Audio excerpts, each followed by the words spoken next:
So many of you have heard the story before about how I started the business, but I started back in 2012 in my apartment, and I began by making about 10 soy candles in reusable whiskey glasses from my pantry on my stove, and I had about $100 or something like that, and I went door to door selling them, and I sold them at flea markets and to local businesses and to neighbors, and out of my garage, out of the back of my vehicle, I mean wherever I could, just to kind of hustle and start something from nothing.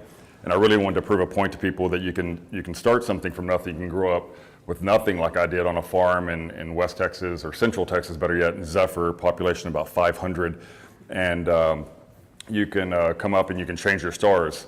Many of the things I learned back in Zephyr, I think about almost every single day, and I cherish that immensely. And now that I'm here in Houston, things are obviously a lot different, and I a lot of times go back to my core values and beliefs and things like that my grandfather and other people in that area, had taught me many, many years ago. Manready, we opened the store there in 2014, and we just had our 5-year anniversary. We mainly support local, Texas, USA. We do have a few select international brands now, but we look for the best around in the world. And I think there's something that's said about things that are built to last, that have a story you can't find at every major department store, at a mall. And there's, obviously here in Houston, in the past few years, I've seen it more and more.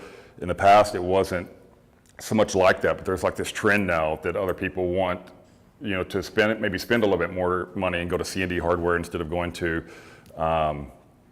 Lowe's or any of those other bigger chains, and they want to invest in their community and into their neighbors. And it's really cool, and you see that now and you feel it. So it's not just like something you read about in a magazine or a paper or whatnot. So other cities were doing this for a long time, and Houston really caught on with it, and now it's crazy. We've got pop-up events and everything. I can't even tell you how many times I've done stuff with Randy at Revolucion, and many of you other people in here, I've seen it, all kinds of different stuff, whether it's at a flea market or at the shop or at Nutcracker Market, or a combination of all of them. So it's really cool to see all that change and how the city has morphed, and they're into supporting businesses like mine and many of the other ones in here. That being said, I want to talk a little bit about preserve today. Obviously, it's our topic, and my first point is about land and history. My granddad that I mentioned earlier, his name was Lawrence Krutzinger. He was born in 1911, and he was a real-life cowboy. He lived, his beliefs were in cattle, God, and family, and to this day, we're not sure in what order. And so he never raised his voice, he never laid a hand on anybody. He was in church every Sunday, and he was a good example of what I think many of us should strive to be like. He used baling wire and duct tape for almost anything to repair things. So if you're from the country like I am, those are two essentials you always have in your toolbox. And you could repair your saddles, tractors, fencing, whatever it may be, and those were his two go-tos. He used everything, so there was really no waste with him. That way of life, you're very resourceful, and you look at everything. Here, everything is at your disposal, and it's very quick and it's immediate, and we're wanting everything real fast. See, back there, things were built to last, and those are the things that we looked at. So we wanted to know, who made it. He called it who he was trading with, whether it's the guy at the gas station or what grocery store he traded with, the same people. He knew who to go to in case there was an issue, and he built those kind of relationships in his community. Obviously, he was a land guy. I don't think that you'd probably ever find my granddad throwing trash down or some of the stuff that you'll see. I mean, so just 2 days ago, somebody threw like an entire McDonald's bag out their window right in front of my store as they're driving by. I'm like, how is this even possible that people are even like that? It just, I don't understand it. And, I think about, things that he would have done and how he would have treated the community and the land and things like that to this day around here, because it's a big part of it being here in the Heights, where it's like its own little world and it's a little ecosystem to some degree. And, if my granddad was alive to this day, how would he, help grow this community, and how would he treat the land and what he was going to build on it and things like that. his morals and values and traditions were something that I think about to this day. That's how I run my business. So retail is a very tough industry. We've got a lot of competitors, although I consider them all friends. And I think about, how I treat them and the brands that I carry, and does it conflict with them? I think about all that stuff very immensely, because otherwise you can get a real bad reputation really quick if you're kind of taking other people's ideas and not making them your own. And I think about that, about my grandfather and how he would build a business, and the morals and values and how he would treat his employees and his community. And I think about that a lot, and I think that's very important. I'd leave you to treasure. I'd like you to think about how you treasure the things that you value. And what I mean by that is real value. He was a storyteller, and I would consider him a historian. He never had a cell phone. He never used a computer.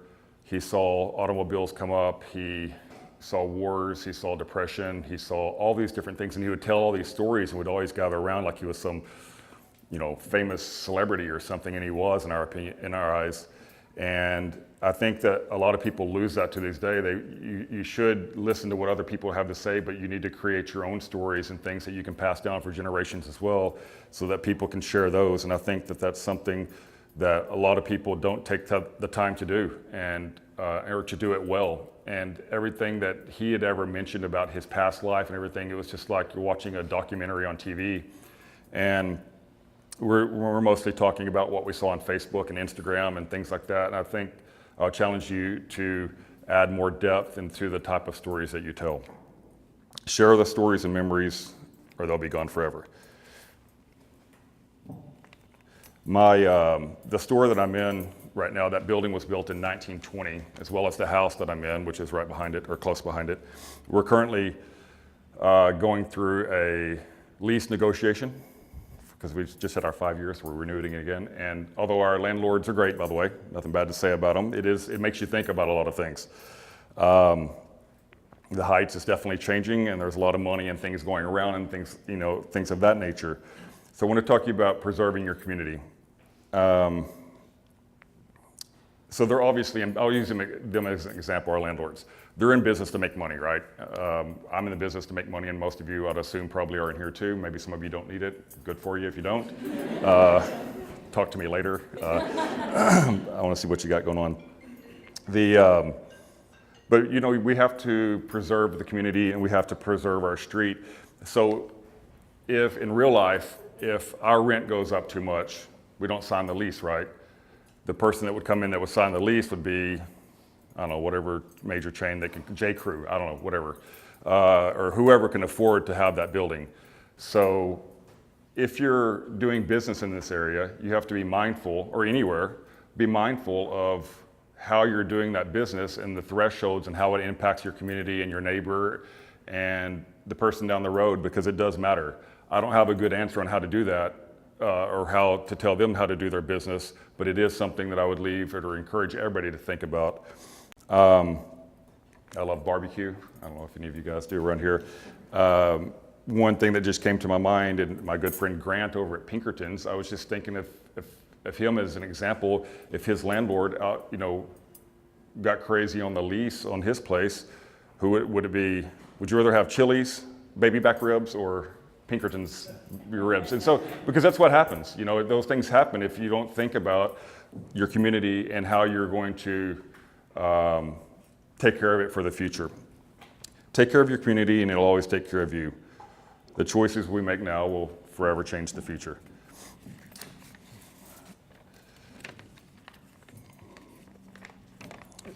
I go out to Round Top both times a year. I don't know if you guys have heard or been to Round Top. It's a big flea market. Round Top's a small city out in the middle of nowhere. I think it's like population 50 or something. And I grew up junking and picking with my grandparents. My grandmother would go to flea markets, and I'd go and I'd buy things on one end of the flea market and take them and sell them on the other end of the flea market. Great business. So one man's junk's, as I say, another man's treasure. And if you've been into the store, all the things that I decorated with are things that I would have like grown up junking or picking with, or finding at flea markets. And I'd like to talk to you a little bit about this with a topic of repurposing and beauty. And every time I'm out at Round Top, I find all these hidden gems, and it's things that I might not think are amazing at first, but then I try to think creatively about how this can be repurposed or made into something amazing. If y'all follow my Instagram account, I used to be a welder for several years, and I found this old, I just posted it, it's an old butcher block tabletop that's like this thick. It's huge, it weighs like 300 pounds, and it came out of an old industrial work building, and I found it out at Round Top. I don't know how old it is, but it's amazing, and I welded up the bases and put one, I found two of them. I put one in my dining room and one in our new workspace, which is right by Silver Street Studios down the road, and in our new kitchen in there. They're beautiful, and they're built to last and last forever, and I think that says something, as opposed to running down to IKEA and grabbing something just because it was cheap. So you can have creativity and build something that's amazing, and you'll pass it down for generations. So that table, it'll be here long after all of us are. And I think that's something kind of special. There's a lot of beauty in those type of things and the creativity that goes into it. I had this belt here that I brought. This thing is, it's an old Swiss military belt. I don't know how my dog hasn't either torn it up or I haven't lost it, but I've had it forever. And this is how the leather that it's made from. It's called vegetable tan leather, and it's the same leather that you would use for like Louis Vuitton purse handles, just to let you know. So that's how it starts off, and this is how it looks later on whenever it ages, and it's called patina. And the thing is it takes time to make something like this, and attention to make something like this so beautiful. Air, the elements, touching it, the oil from your hand, the sun, all of these contributing factors go into making this belt look like this. In the beginning, it's a nude color. It's unexciting to me. Has no character, has no details, has no flaws, has no imperfections. And I think that, if you can focus on the beauty of things, sometimes it takes a little time, but you can get there with it. Speaking of, I read somewhere that it takes about 10,000 hours for you to master something. To put that into perspective, that's 417 consecutive days, or about 3 hours a day at working at something for 3,333 days, or about 9 years to master something. So some things can take some time, but you just have to stick with it. If you find the beauty in imperfections, you may see the whole world in a whole different light. My last topic that I want to talk to you about, preserving, is difference and striving to be good, if that's even possible these days. I love sandwiches, and anybody that works with me or knows me knows I love a sandwich. I'm a big guy. I always like to have something close by I can just grab and go. I like to eat a lot in general. My perfect sandwich has a little mayonnaise on one side, a little mustard on the other. Actually, where I'm from, nobody eats mayo, we eat Miracle Whip. And now that I live in the big city and I'm all fancy, I don't eat mustard anymore, I eat Grey Poupon. And if y'all follow our Insta stories, we're always doing something funny. I was on a big Grey Poupon kick there for a while, and it was kind of funny. Anyway, it's the whole thing. Some people don't like either. The world's changing, and so are the people in it. Everybody's got their different opinions and their different beliefs, and things are wild. Every morning you wake up, I don't even watch the news anymore because I'm scared to death before I go into work something's crazy going to happen or whatever. So it's a wild and weird thing we've got going on. I think it's okay to be open-minded, but you can be strong in your beliefs too. So although the life I live now is very different than the life I lived 20 years ago, or it just makes you think that I have so many people that come in the store all the time, and so many people are different. I ask them what's going on and what are they up to, and their lives are so wildly different than mine. But many times I see people, just because somebody else isn't like them, they they don't understand it, or they don't take the time to understand it. But it's interesting to me, it's the same people, and I have friends and family even on, on Facebook. People are very judgmental, and I don't understand that. And that would be something I would challenge people to think more about. You can be very different, and you can take the time to understand somebody else's difference and be okay with that. You don't have to quickly jump on Facebook or Instagram or Twitter and go on a tirade about them and how whatever, because it's very often the same person I see that says, oh, I believe in these differences and everybody can be unique and different and live their life and whatever, and it's the same person, they'll go bash them just because they didn't like something else that they like. It's odd to me, and I think that we should slow down more and dig into that and think about our actions before we go and make somebody else feel bad because they don't believe or they're not like you. And we think we say it, but I don't see people actually doing as much as I think we could. I think we could be more open-minded in the fact that somebody doesn't have the same beliefs, morals, or values that you do. You can be strong in your beliefs and those values, but you can also be strong in reframing from trying to impose your will so much on somebody else. Just think about how you do that, because we're always going to want people to be more like us, whatever, because if they're doing something else that's not like us, it's wrong, But I think there's a better way to do it. Not taking the time to understand what you don't know might just not be a great thing. And I'll leave you with this. Next time somebody wants to make a sandwich for you, maybe ask for a little mustard and mayo. So.